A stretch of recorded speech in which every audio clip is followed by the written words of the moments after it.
Hey guys, we're going to have a look at the frame shift drive engineering and the materials needed to get it all the way up to level 5. So, Felicity Farseer is the engineer that gets you to level 5 frame shift. She's one of the first engineers you'll come across as well. And I've already got Grade 5 access and I have pinned the blueprint.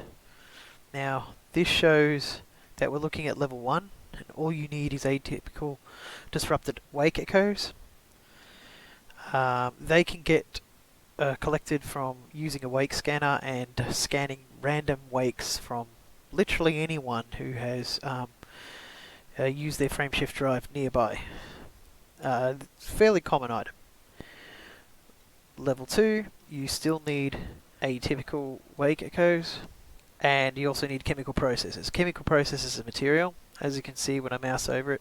Those you can get from graded emission sources and stuff like that when you come across randomly as you fly.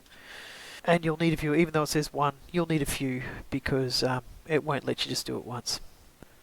3, you need phosphorus, chemical processes, and strange wake solutions. Strange wake solutions are pretty much the next level up from the atypical disrupted wake echoes.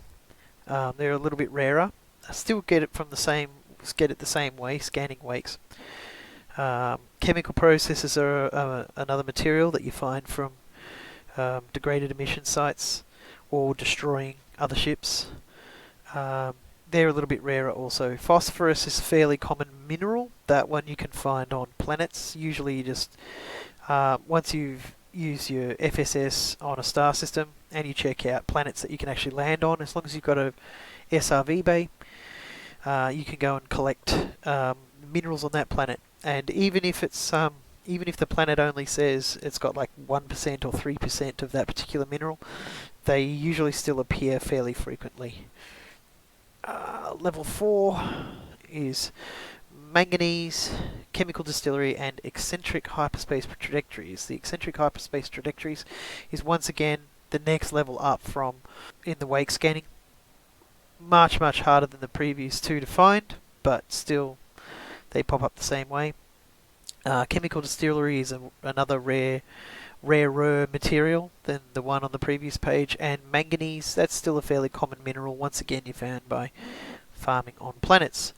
And number 5, and you can even see I don't have any of the data mined wake exceptions.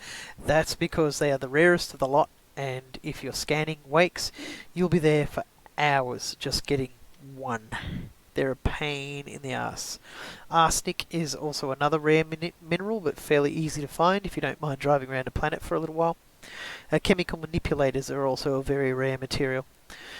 They're hard to find if you're flying around looking for them, but I have lots, and the reason being is because there are better ways to find them than simply coming across them by scanning for degraded emissions and then going and checking them out. There is also an experimental modification which doesn't pop up in my blueprint, which it gives you a few different options to further increase the range of your frame shift drive. So I've done the increased range version. You don't bother with any other engineering on the frame shift drive, it's not worth it.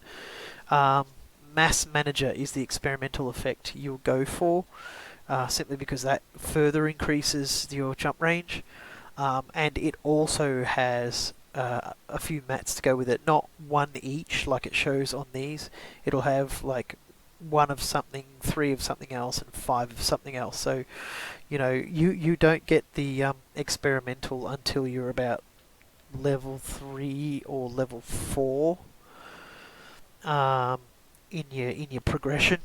But once again, they only say 1, but I think level 1 is the only one where you go once. Level 2, you'll have to probably do that one twice. Level 3, you'll easily have to do that one 3 times. Level 4, you'll have to do that one at least 3 times. And level 5, if you do it once, it only gives you 50%. So it's best to give it at least twice, at best 3 times. So you'll need at least 3 of each of these stuff in order to do it right. The best places to get this sort of stuff, though, well, for minerals and that, especially in because Felicity is located in Deciat, the planets that are there have the minerals that you're after anyway. So it's pretty easy to get the minerals that you need. As for the materials, the best place to get them from is a little abandoned mining base called Dav's Hope. If you can find that, you can normally Google it. It'll come up. And when you go there, there's random materials there. There's also a few little things, data things there you can scan. You'll get data stuff, not generally rare ones, but you'll get some good data ones. You don't really need the data ones for your frameshift drive. You can use them for other engineering. But it also gives you a little bit of lore about why the mine is abandoned. So, that's pretty cool. And the good part about Dav's Hope is once you've cleaned it out, if you exit to main menu once it's clean and then log straight back in, all the materials that you just picked up will automatically respawn. They don't respawn as the same thing though, they're random. So you'll often get a lot of the common items, and every now and then you'll get a couple of rares, and that's how you get your hands on the rare chemical manipulators, because they'll appear 1 in every 3 or 4 respawns, and so you'll do pretty well out of them. As for the wake exceptions and all that, you can buggerize around trying to scan your wakes, but they normally do your head in, like I said, it's easier to do a material trader, like on the little tooltips that it showed on the side. There were material traders that you can go for. If you Google Jamison's crash site, there's a Mark III Cobra that Jamison is known to have flown, and his ship has crashed on a random planet. And people have found that. And if you get the coordinates for that and you go down there, there's 3 or 4 data nodes down there that you can scan, including Jamison's ship itself, and they often yield rare data signatures. If you do the respawn thing like you did at Dav's Hope, they'll be rescannable and you can continuously farm those data points. When you do so, you can take them to the technology trader and trade those for the wake scans that you're looking for. It's much, much, much faster than hanging around trying to scan wakes, waiting for morons to turn up and scan and hope to Christ something actually happens. It can be really, really tedious and annoying. Anyway, I hope that was quite helpful, and let me know if you need any more assistance.